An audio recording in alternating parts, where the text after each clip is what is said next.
एक छोटा सा गांव था, नाम था सुखपुर। उसी गांव के किनारे एक झोंपड़ी में लालू नाम का गरीब किसान अपनी बूढ़ी माँ और एक प्यारी सी सफेद गाय गौरी के साथ रहता था। लालू बहुत मेहनती था, लेकिन उसके पास सिर्फ एक छोटा सा खेत और एक गाय थी। वही गाय गौरी उसकी दुनिया थी। वही दूध देती थी, जिससे लालू दूध बेचकर गुजारा करता था। चलो भाई, अब गौरी के लिए चारा भी तो काटना है, नहीं तो नाराज हो जाएगी। हर सुबह लालू अपनी गाय को चारा खिलाता, प्यार से पुचकारता।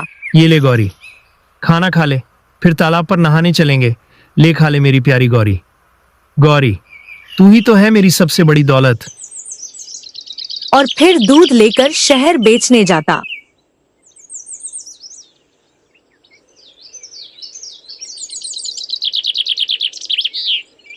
गांव वाले अक्सर कहते, तू इतना गरीब है, ये गाय बेच दे और कुछ पैसे कमा ले। लालू, गाय बेच दे, कुछ पैसे आएंगे। अब तो दूध भी कम दे रही है। वैसे भी इस साल कुछ बारिश भी नहीं हुई है, इसका चारा कहां से लाएगा। लेकिन लालू मुस्कुराकर कहता, गाय कोई सामान नहीं होती, ये तो मेरे परिवार का हिस्सा है। चाहे मुझे बाजार से लाके खिलाना पड़े, फिर भी नहीं बेचूंगा। चल गौरी। गौरी मेरी दौलत है, इसे बेचकर मैं अमीर नहीं बन सकता। अरे भाई, तूने तो नहा लिया, मुझे भी तो नहाने दे। मुझे पता है तेरे खाने का समय हो रहा है, बस 2 मिनट रुक, चलते हैं। आज तो गौरी खुश हो जाएगी, खूब अच्छी घास मिली है, हरी हरी। चल अब दूध निकालते हैं, माँ के लिए भी और बेचने के लिए भी। बेटा, तेरी गाय तो मुझसे भी ज्यादा ध्यान रखती है तेरा, बहुत प्यार करती है तुझसे, तभी तो तेरी सारी बात मानती है। और क्या माँ, मेरी गौरी है ही इतनी प्यारी, अगर ये ना हो तो मेरा तो जीना ही मुश्किल हो जाएगा। एक साल गांव में भीषण सूखा पड़ गया, चारे का भी अकाल पड़ गया। अब लालू के पास ना खेत से फसल थी, ना पैसे। गौरी भी कमजोर हो गई थी, उसका दूध भी धीरे धीरे कम हो गया। माँ बीमार पड़ी थी।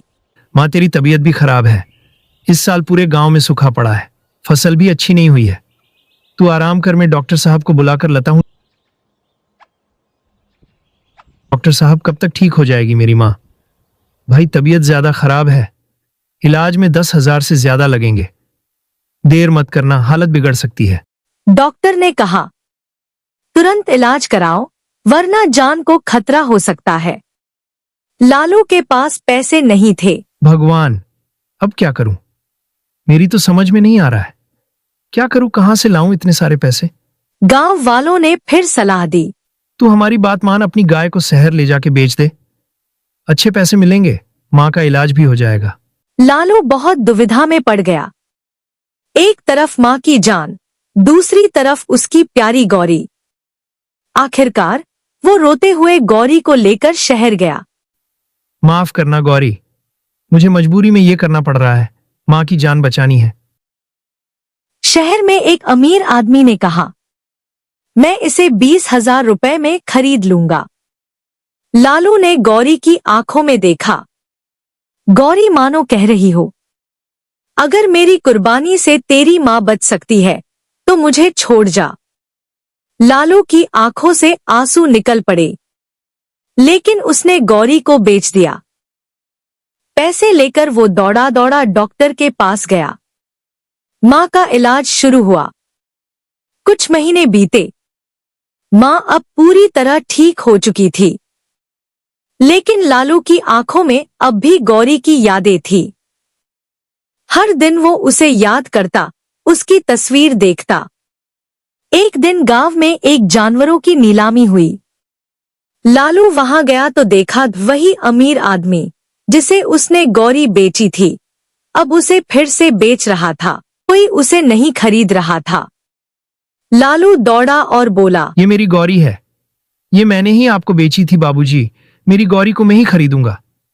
अच्छा ठीक है, लेकिन मैं इसे 30,000 में बेचूंगा। लेकिन उसके पास पैसे नहीं थे। फिर वहां से उदास होकर लौट आया। गांव वालों ने यह देखा और सब इकट्ठा हो गए। तू उदास मत हो लालू, चिंता मत कर, तूने जो अपनी माँ के लिए किया है वह कोई नहीं कर सकता। हम सब गांव वाले तेरे साथ हैं। हम सब मिलकर पैसे देते हैं। ये गाय लालू की है और उसे ही मिलनी चाहिए। सबने चंदा इकट्ठा किया और लालू ने फिर से गौरी को खरीद लिया। गौरी को देखकर लालू की आंखों से आंसू छलक गए। गौरी भी जैसे उसे पहचान गई थी। दोनों फिर से साथ हो गए।